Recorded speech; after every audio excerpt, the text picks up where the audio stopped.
ఆంధ్రప్రదేశ్ రాష్ట్రానికి పెట్టుబడులే లక్ష్యంగా ఆంధ్రప్రదేశ్ ముఖ్యమంత్రి వర్యులు నారా చంద్రబాబు గారు, ఉప ముఖ్యమంత్రి వర్యులు పవన్ కళ్యాణ్ గారు, అలాగే ఐటీ శాఖ మంత్రి నారా లోకేష్ గారు అహర్నిశలు కృషి చేస్తూ ఉన్నారు. అందులో భాగంగానే ఇప్పుడు ఆంధ్రప్రదేశ్లో కూటమి ప్రభుత్వం కొలువుదీరినటువంటి ఈ 16 నెలల కాల వ్యవధిలోనే రాష్ట్ర వ్యాప్తంగా 10 లక్షల కోట్ల రూపాయల మేర పెట్టుబడులుగా అయితే వచ్చాయి. కొన్ని ప్రైవేట్ సంస్థలు ఇప్పటికే ఆంధ్రప్రదేశ్ ప్రభుత్వంతో ఒప్పందాలు కుదుర్చుకున్నాయి. ఇక్కడ పెట్టుబడులు కూడా పెడుతూ ఉన్నాయి. విశాఖ కేంద్రంగా ఈరోజు భాగస్వామ్య సదస్సు అయితే జరుగుతోంది. ఈ భాగస్వామ్య సదస్సులో 10 లక్షల కోట్లకు సంబంధించినటువంటి పెట్టుబడులకు సంబంధించినటువంటి ఒప్పందాలు కొన్ని కంపెనీలు ఆంధ్రప్రదేశ్ ప్రభుత్వంతో కుదుర్చుకోబోతున్నటువంటి నేపథ్యంలో దీని ద్వారా ఎన్ని లక్షల మందికి ఉద్యోగ ఉపాధి అవకాశాలు దక్కబోతుందనేది మనం తెలుసుకునేటువంటి ప్రయత్నం చేద్దాం. ప్రస్తుతం మనతో పాటున్నారు కూటమి ఎమ్మెల్యే లోకం మాధవి గారు. వారితో మాట్లాడదాం. మేడం నమస్తే అండి. నమస్తే అండి. మేడం, ఆంధ్రప్రదేశ్లో కూటమి ప్రభుత్వం కొలువుదీరినటువంటి ఈ 16 నెలల కాలంలోనే 10 లక్షల కోట్ల రూపాయల మేర పెట్టుబడులుగా వస్తే అందులో విశాఖ కేంద్రంగా 6 లక్షల కోట్ల రూపాయల వరకు పెట్టుబడులుగా వస్తూ ఉన్నాయి. ఇప్పుడు విశాఖ కేంద్రంగానే గూగుల్ సంస్థ ఏషియాలోనే అతిపెద్ద డేటా సెంటర్ని అయితే ఏర్పాటు చేయబోతోంది. దాని తర్వాత కూడా ఎన్నో కార్పొరేట్ సంస్థలు, ప్రభుత్వ రంగ సంస్థలు కూడా విశాఖ కేంద్రంగా పెట్టుబడులు పెడుతూ ఉన్నాయి. ఇప్పుడు విశాఖ కేంద్రంగానే భాగస్వామ్య సదస్సు జరుగుతోంది. దీని ద్వారా కొన్ని కంపెనీలు అయితే ప్రభుత్వంతో ఒప్పందాలు కుదుర్చుకుంటున్నాయి. దాని ద్వారా ఎన్ని లక్షల మందికి ఉద్యోగ ఉపాధి అవకాశాలు దక్కబోతున్నాయి అంటే ఏం చెప్తారు? ఖచ్చితంగా ఈ 16 నెలల్లో ఎన్డీఏ కూటమి ప్రభుత్వం చంద్రబాబు నాయుడు గారు, పవన్ కళ్యాణ్ గారి అధ్యక్షతన ఒక తనదైన మార్క్ ఒకటి చూపించే విధంగా చాలా ప్రయత్నాలు జరుగుతున్నాయి. అదేంటంటే సంక్షేమం ఉండాలి, అభివృద్ధి ఉండాలి, రెండూ సమతుల్యంగా మనం అందించిన రోజే ప్రజలు మనల్ని హర్షిస్తారు. ఇంత మ్యాండేట్ ఇచ్చారు కదా అని చెప్పి ప్రజల పక్షాన ఉండకుండా తమకు నచ్చినట్టు చేసుకోవచ్చు, కానీ అలా చేయకూడదు. ప్రజల మాట వినాలనేది ఈరోజు వాళ్ళిద్దరి లక్ష్యం. చంద్రబాబు నాయుడు గారు అసెంబ్లీ వేదికగా మా అందరికీ చెప్తున్నది కూడా అదే. ఇన్ఫ్రాస్ట్రక్చర్ డెవలప్మెంట్ మనం చేయాలి. ఇన్ఫ్రాస్ట్రక్చర్ డెవలప్మెంట్ ఎప్పుడు చేసామో, ఎప్పుడైతే మనని కరెక్ట్గా అన్ని ప్రాంతాల కంపెనీలకి మనం జాగ్రత్తగా పొజిషన్ చేసుకున్నామో దాన్ని బట్టే ఈరోజు మనకి పెట్టుబడులు వస్తాయి. అదే దిశగా ఈరోజు చాలా ప్రయత్నాలు అయితే గత 16 నెలల్లో జరిగాయి. మీరు చూశారు, దావోస్ పర్యటన అవ్వచ్చు, వివిధ ప్రాంతాల్లో 75 సంవత్సరాల్లో కూడా ఆయన చేసే పర్యటనలు మీరు చూస్తున్నారు. కాబట్టి మనకి ఇండస్ట్రీస్ రావాలి, వస్తేనే మనం చేయగలం. మీకు చూస్తే ఈ సిఐఐ సమ్మిట్ ముందుకే సుమారు 5 నుంచి 6 లక్షల ఉద్యోగ కల్పన జరిగింది. అది డిఎస్సి అవనండి, ఏదో అవనండి, రకరకాలవి అది ఆల్రెడీ ప్రొజెక్ట్ చేసి మొన్న అసెంబ్లీలో చూపించడం కూడా జరిగింది.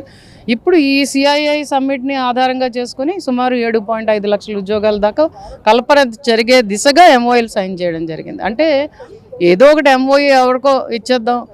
వైసీపీ వాళ్ళు ఏం చేస్తున్నారంటే వీళ్ళు భూములు తాకట్లు పెట్టేస్తున్నారు. వాళ్ళు భూములు తాకట్లు పెట్టారు. మనం ఏం చేస్తున్నాం? అభివృద్ధికి నాంది పలుకుతున్నాం.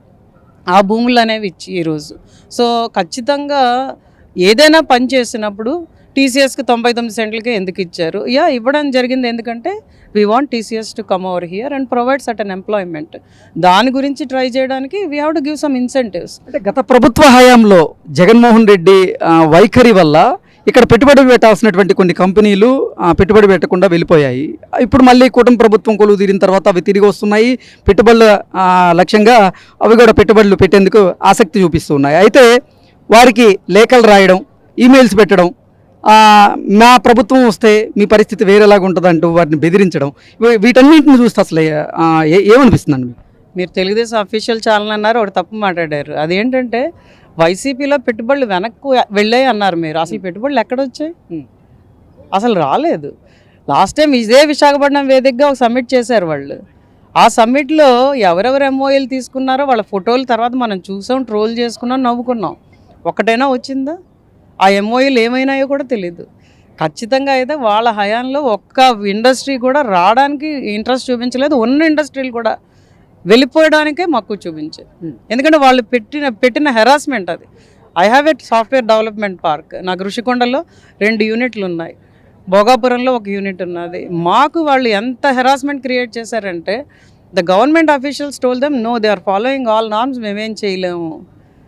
ఇలాంటివి చాలా జరిగాయి. Amar Raja batteries is an example which everybody saw it. YCP ప్రభుత్వంలో పెట్టుబడులు వచ్చాయంటే ఎవరు అసలు నమ్మరు, వినరు కూడా. ఖచ్చితంగా మన ప్రభుత్వం వచ్చిన తర్వాతే దానికి మనం పునాది వేసాం. చాలా కష్టపడ్డాం. ఐ షుడ్ అప్రిషియేట్ లోకేష్ గారు ఫర్ దాట్. ఐటీని మళ్ళీ స్ట్రీమ్ లైన్ చేసి ఈరోజు he is trying to bring back the Rushikonda area to be live again. లేకపోతే అది పూర్తిగా చీకట్లోకి వెళ్ళిపోయింది. సో అందుకని చెప్పి now the eco system that the government is trying to create is the best thing that is happening to Andhra Pradesh. దీనివల్ల ఉద్యోగ కల్పనే కాదు, ఇంకొకటి చంద్రబాబు నాయుడు గారు చెప్తున్నది, నేను కంపెనీలు తీసుకొస్తాను, పెట్టుబడులు తీసుకొస్తాను, కానీ నేను ఎప్పుడైతే వన్ ఎంటర్ప్రినర్ ఫర్ ఫ్యామిలీ చూస్తానో అప్పుడే నా కళ నెరవేరినట్టు.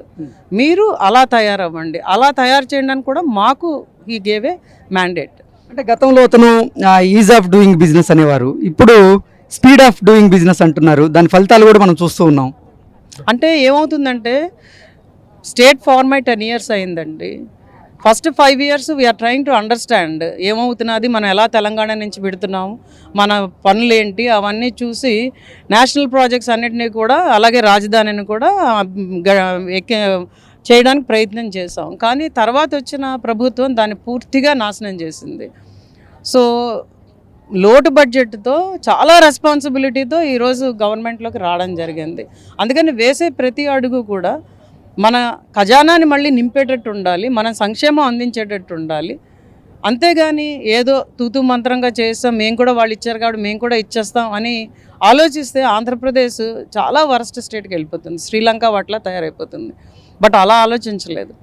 ఆంధ్రప్రదేశ్ని అభివృద్ధి పదంలోకి తీసుకెళ్ళాలి, పేద ప్రజలకి సంక్షేమం అందించాలి, మనం ఇచ్చిన మాటను నిలబెట్టుకోవాలి అన్న దిశగా ఈరోజు మీరు చూస్తే సూపర్ 6లో పథకాలు అన్నీ కూడా అమలు చేస్తున్నారు. డెవలప్మెంట్ చూపిస్తున్నారు ఎవ్రీవేర్. అటు పల్లెల్లో డెవలప్మెంట్ చూపిస్తున్నారు, ఇటు సిటీస్లో కూడా డెవలప్మెంట్ చూపిస్తున్నారు. రోడ్లు పడుతున్నాయి, కాలువలు వస్తున్నాయి, నీళ్లు అందుతున్నాయి ప్రజలకి.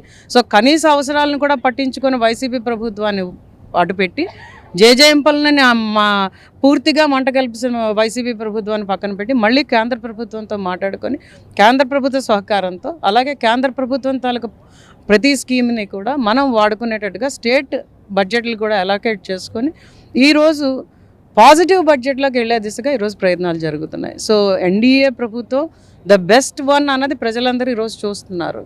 కానీ దాని మీద బురద చల్లడానికి వైసీపీ ఈరోజు ట్రై చేస్తున్నది, వాళ్ళే ఆభాసపాలు అవుతున్నారన్న విషయం తెలుసు. మంత్రులు ఎప్పుడైనా ఇంత విరివిగా అరెస్ట్ అవ్వడం మనం చూసామండి, అది అవినీతి కేసుల్లో. సో కాబట్టి మంచి నాయకులు ఉండాలి, మీరు సర్వీస్ వైపు ఉండండి. ఈ కూటమి 15 ఏళ్ళు మనం కలిసి పనిచేద్దాం అన్న వాళ్ళిద్దరి సందేశం మేము అందరం వింటున్నాం, అమల్లో పెట్టుకుంటాం. ఎవరైనా ముందుకొచ్చి నువ్వు తప్పు చేస్తున్నావు, నువ్వు చేయడానికి వీల్లేదని అంత గట్స్తో చెప్పే ముఖ్యమంత్రిని ఎప్పుడైనా చూసారా మీరు? సో హీఈస్ చంద్రబాబు నాయుడు గారు. దట్స్ వేర్ పవన్ కళ్యాణ్ గారు లవ్స్ హిమ్.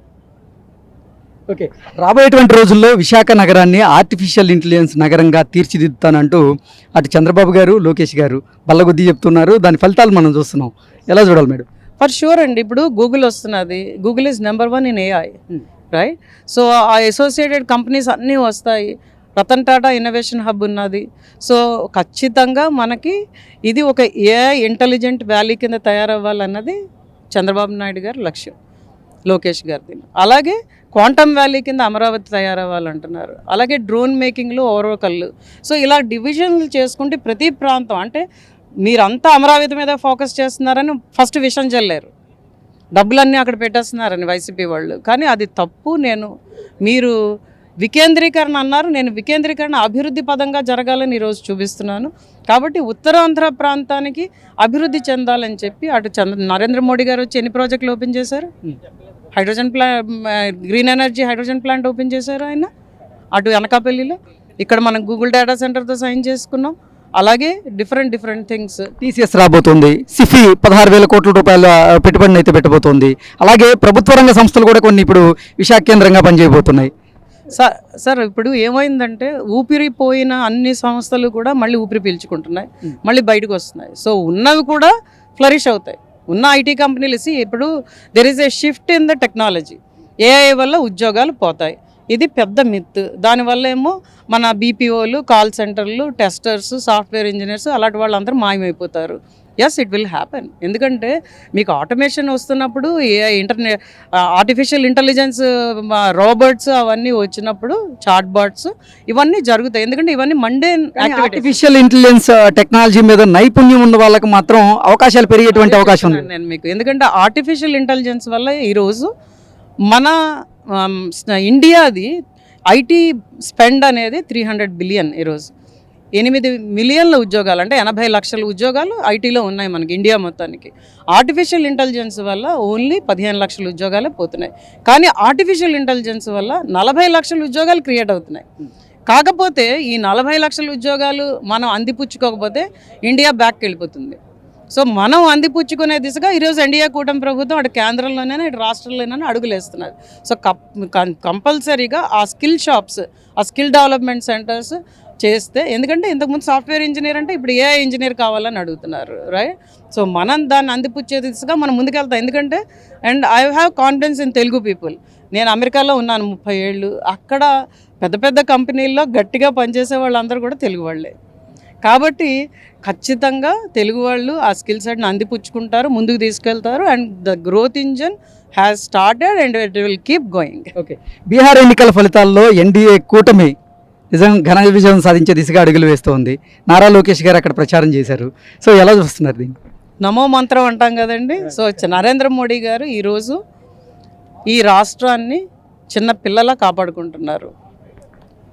దానికి చంద్రబాబు నాయుడు గారు, పవన్ కళ్యాణ్ గారు, లోకేష్ గారు ముగ్గురు కూడా తోడయ్యారు.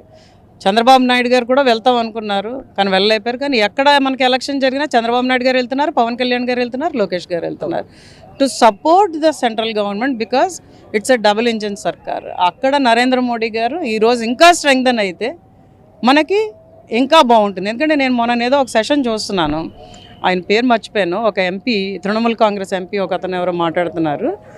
ఆయన హీఈస్ టాకింగ్ వెరీ రాంగ్. ఇది ఒకవైపేమో నితీష్ కుమార్, ఇంకో వైపేమో చంద్రబాబు నాయుడు 2 క్రచెస్ మీద మోడీ నడుస్తున్నారు అని చెప్పి ఆయన మాట్లాడుతున్నారు. But that's a very wrong statement.